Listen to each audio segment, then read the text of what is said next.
हाँ, तो ये बात भीष्म भी जानते थे कि उनके भाई विचित्रवीर्य की शादी तीनों बहनों अंबा, अंबिका और अंबालिका से नहीं होगी। लेकिन फिर भी वो हस्तिनापुर के अपमान का बदला लेने तीनों को उठा लाए। बताओ, कोई तरीका है? ये सब स्वयंवर सभा में मौजूद राजाओं के सामने हुआ एकदम, लेकिन किसी की हिम्मत नहीं थी कि भीष्म को चुनौती दे सके। पर सबसे बड़ी बात यह थी कि अभिमान और शक्ति प्रदर्शन के इस खेल में न अंबा को मौका मिला कि वो अपने मन की बात बता सके, और न भीष्म के पास उससे पूछने का समय था। इस महाभारत की अंबा अकेली नहीं है। आज भी सैकड़ों अंबा हैं जो हमारे झूठे स्वाभिमान की बलि चढ़ती हैं रोज, और मैं रोज देखता हूं, आज भी देखता हूं, और मैंने भी देखा था। मैं आकाश हूं। सावधान! सावधान! परम प्रतापी प्रचंड सूर्य हस्तिनापुर के सेना नायक गंगा पुत्र भीष्म पधार रहे हैं। ये आपका आशीर्वाद ही है माते कि आज मेरा बल और पराक्रम हस्तिनापुर के काम आ रहा है। और विश्वास रखिए, आपके आशीर्वाद से ही मैं हस्तिनापुर साम्राज्य की पताका कभी झुकने नहीं दूंगा। महाराज, कहो दासी, क्या चाहती हो? देवी अंबा विवाह मंडप में जाने से इनकार कर रही हैं। क्या? लेकिन क्यों? आप चिंता न करें माते, मैं स्वयं देखता हूं।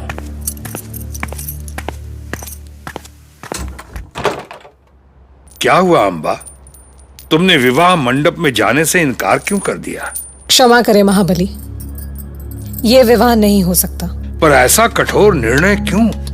महान कुरुवंश की वधू बनना क्या तुम्हारे लिए सम्मान की बात नहीं है? कुरुवंश की वधू बनना मेरे लिए सम्मान की बात हो सकती थी गंगा पुत्र, पर मैं उस विवाह को कभी स्वीकार नहीं कर सकती जो मेरी इच्छा के अनुसार ना हो। आपने मेरा हरण करके एक कन्या को उसका वर चुनने के अधिकार से वंचित किया है। मैंने तुम्हारी स्वतंत्रता नहीं छीनी अंबा। तुम मेरे भ्राता विचित्रवीर्य से विवाह करो या न करो, यह तुम्हारी इच्छा है। मेरी इच्छा? क्या जब आप मुझे बलपूर्वक मेरे स्वयंवर सभा से उठा लाए थे तब आपको मेरी इच्छा का ध्यान था? नहीं, आप अपनी शक्ति के अहंकार में सब कुछ भूल गए थे। आप भूल गए कि एक कन्या की अपनी पसंद भी होती है। एक कन्या के मन में भी उसके भविष्य का सपना हो सकता है। ये भूल गए आप। किस सपने की बात कर रही हो अंबा? मैं समझा नहीं। मैं सौभराज शाल्व से प्रेम करती हूँ और मन से उन्हें अपना पति मान चुकी हूँ। हे ईश्वर, इतनी बड़ी बात तुमने मुझे बताई क्यों नहीं? क्या आपके पास सुनने का समय था महाबली? जब अपने भ्राता के विवाह के लिए आप अपने पैरों तले काशी का मान रौंद रहे थे, क्या तब आपको आभास भी था कि आपके पैरों के तले एक स्त्री का स्वाभिमान कुचला जा रहा है? अंबा!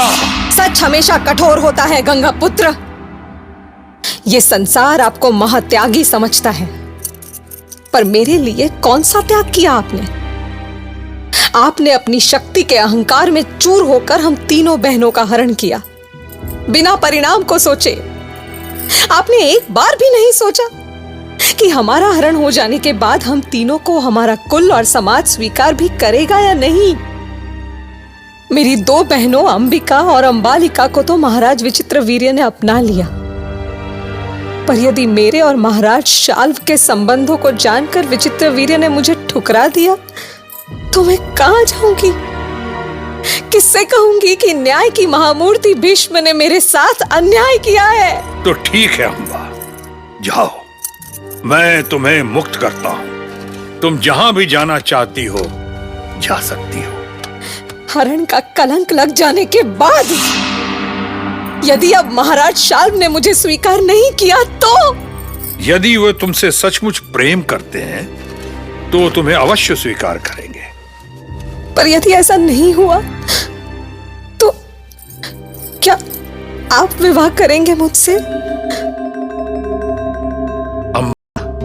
मैं करता हूं। हर एक स्त्री मेरे लिए माता है। मैं अभी इसी समय तुम्हारे वापस लौटने का प्रबंध कर देता हूं। आपने अभी भी मेरे प्रश्न का उत्तर नहीं दिया गंगापुत्र। यदि महाराज शाल्व ने भी मुझे अपनाने से इनकार कर दिया तो क्या? बस करो अम्बा, बस करो। जाओ, तुम्हारे साथ न्याय होगा।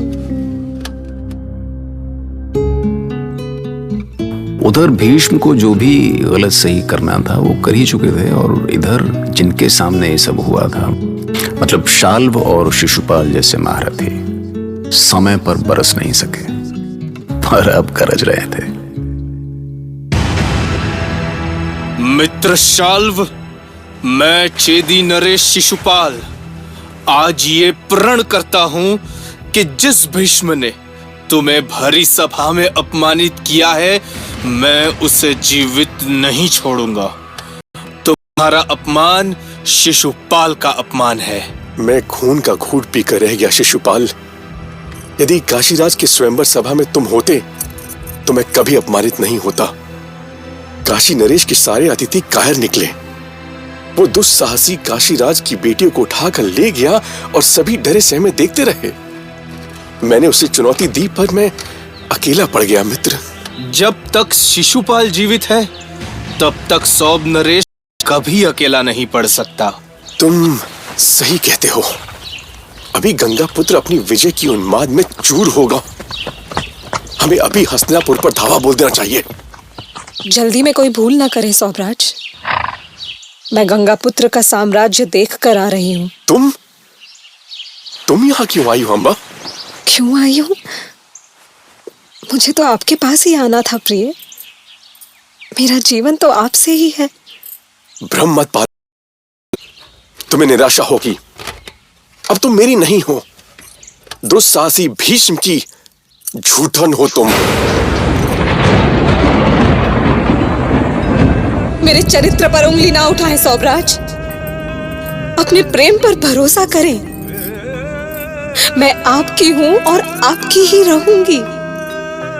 ये सब केवल शब्द है अम्बा। मैंने सब कुछ अपनी आंखों से देखा है। उस देवव्रत भीष्म ने मुझे पराजित ही नहीं, अपमानित भी किया है। और तुम उस दुराचारी के साथ रहकर आई हो। मैं कैसे भरोसा कर लूं कि उसने तुम्हें कलंकित नहीं किया? सौभराज,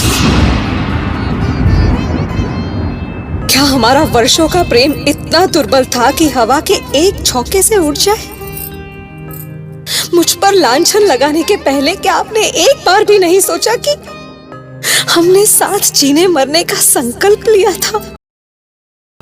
आपने मुझे कहा कि आप विवाह करेंगे तो केवल मुझसे। भूल जाओ अम्बा, भूल जाओ कि मैंने तुम्हें कभी वचन दिया था। अब किसी भी वचन का कोई अर्थ नहीं है अम्बा।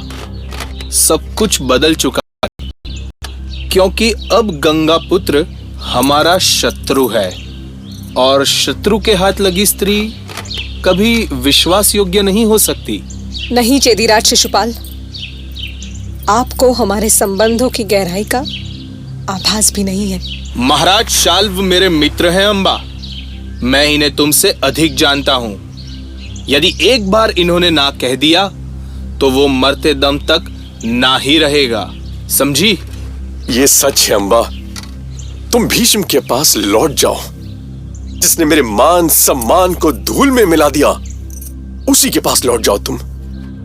उससे कहो कि उसने तुम्हें जीता है, इसलिए तुम्हारे भाग्य का फैसला वही करे। तुम्हारे इन आंसुओं से तुम्हारे भाग्य का निर्णय नहीं हो सकता अम्बा। ये आंसू तुम्हें दुर्बल बना रहे हैं। मुझे आंसुओं ने नहीं, आपने दुर्बल बनाया है महाबली। केवल और केवल आपने। मैंने तुम्हें रोकने का प्रयास तक नहीं किया अम्बा। यदि मैं काशी में तुम्हारे मन की बात जान सका होता तो मैं शाल्व से तुम्हारा विवाह कराने के बाद ही हस्तिनापुर लौटता। किंतु गंगापुत्र, मेरे प्रेम ने मुझे महाराज विचित्रवीर्य के योग्य नहीं छोड़ा, और मेरे हरण के कलंक ने सौभराज शाल्व के योग्य। तो तुम ही बताओ ना, मैं क्या कर सकता हूं? आगे बढ़िए और मुझसे विवाह करके मेरे जीवन पर लगे कलंक को सदा के लिए मिटा दीजिए। जो तुमने कहा है वो असंभव है। मैंने आजीवन अविवाहित रहने की भीष्म प्रतिज्ञा की है। भीष्म प्रतिज्ञा? क्या इसलिए भीष्म प्रतिज्ञा की है कि मेरी जैसी कन्याओं के जीवन को कलंकित कर सके आप? नहीं अम्बा, नहीं। ईश्वर के लिए मुझ पे ऐसा दोष मत लगाओ। तो फिर तोड़ दीजिए अपनी भीष्म प्रतिज्ञा और मुझे अपनी पत्नी के रूप में स्वीकार करके उबार लीजिए इस कलंक के कीचड़ से। असंभव। मैं कुरुवंश के साथ घात नहीं कर सकता, अपनी ही दृष्टि में नहीं गिर सकता ये गंगा पुत्र भीष्म। तो ठीक है, मत गिरिए अपनी दृष्टि में, पर इस काशी कन्या की दृष्टि में आप इतने नीचे गिर चुके हैं कि दर्पण में अपना मुख देखने पर भी लज्जा आएगी आपको। अम्बा! आपके चीखने से मुझे न्याय नहीं मिलेगा महाबली। स्त्री के चरित्र को कलंकित करने का पाप तो आप अपने साथ लेकर ही जाएंगे। नहीं अम्बा, नहीं। मैं सौंफ नरेश से बात करूंगा, वो तुम्हें स्वीकार करेगा। बाहुबल से प्रेम के बीज बोना चाहते हैं आप? हरण हो चुकी स्त्री के कलंक को अपने खोखले शब्दों से धोना चाहते हैं? आपको अपने किए का फल भोगना होगा। मैं कितनी भी असहाय सही, पर एक दिन आपको आपके कर्मों पर पछताने के लिए मजबूर कर दूंगी। और याद रखना, उस दिन ना आपका बाहुबल आपका साथ देगा और ना आपके ये बड़े बड़े शब्द। आपके हाथों से आपके शस्त्र गिर जाएंगे। मेरा अपमान असंख्य तीर बनकर आपकी छाती पर धसेंगे और किसी बेबस पशु की तरह धरती पर गिरेंगे आप। और उस दिन ना आपका त्याग आपका साथ देगा और ना आपका बाहुबल। जिस पीड़ा में ये अम्बा आज तड़प रही है, वो पीड़ा उस दिन आप अनुभव करेंगे गंगा पुत्र। आप अनुभव करेंगे वो पीड़ा।